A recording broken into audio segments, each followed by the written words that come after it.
This is a story about a girl named Anamika and a street dog.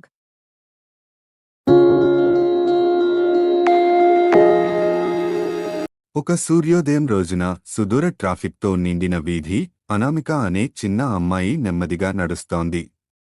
ఆమె చేతిలో స్కెచ్బుక్ మరియు lunch బాక్స్ని తీసుకువెడుతోంది.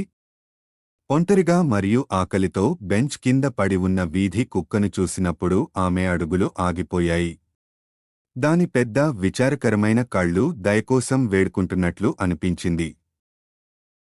అనామిక సంకోచం లేకుండా కిందకి వంగి తన లంచ్ బాక్స్ తెరిచింది. కుక్కపిల్లకి తన శాండ్విచ్ ఇచ్చింది. తినడానికి ముందు కుక్కపిల్ల ఆమెను జాగ్రత్తగా గమనించి ఆపై శాండ్విచ్ తిన్నది. ఆహారం తిన్న తర్వాత అది చాలా సంతోషంగా ఉంది. కుక్కపిల్ల శాండ్విచ్ తిన్న తర్వాత అనామిక తనకు ఇష్టమైన బెంచ్కి వెళ్లి స్కెచ్ గీయడం ప్రారంభించింది. కుక్కపిల్ల దగ్గరగా ఉండి చూస్తూ ప్రేమతో నవ్వుతూ ఉంది. నెమ్మదిగా నమ్మకం ఏర్పడటం ప్రారంభించింది. అది వణుకుతున్నట్లు గమనించిన అనామిక వెంటనే బ్యాగ్లోని స్కార్ఫ్ ముక్కను కత్తిరించి కుక్కపిల్ల మెడకు కట్టింది.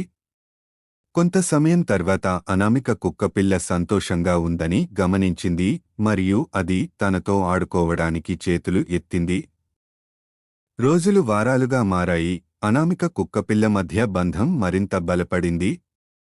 ఒక తెల్లవారుజామున అనామిక కుక్కపిల్లని ఇంటికి తీసుకువచ్చింది. కుటుంబ సభ్యులందరూ కుక్కపిల్లని తమ స్వీట్ హోంకి చాలా సంతోషంగా స్వాగతించారు.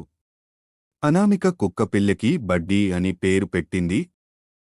కుక్కపిల్లకి కొత్త జీవితాన్ని ఇచ్చింది అనామిక. దయ యొక్క చిన్న చర్య కూడా ఒక పెద్ద మార్పును కలిగిస్తుంది, ఎందుకంటే ఇది ఒకరి రోజును గణనీయంగా ప్రకాశవంతం చేస్తుంది.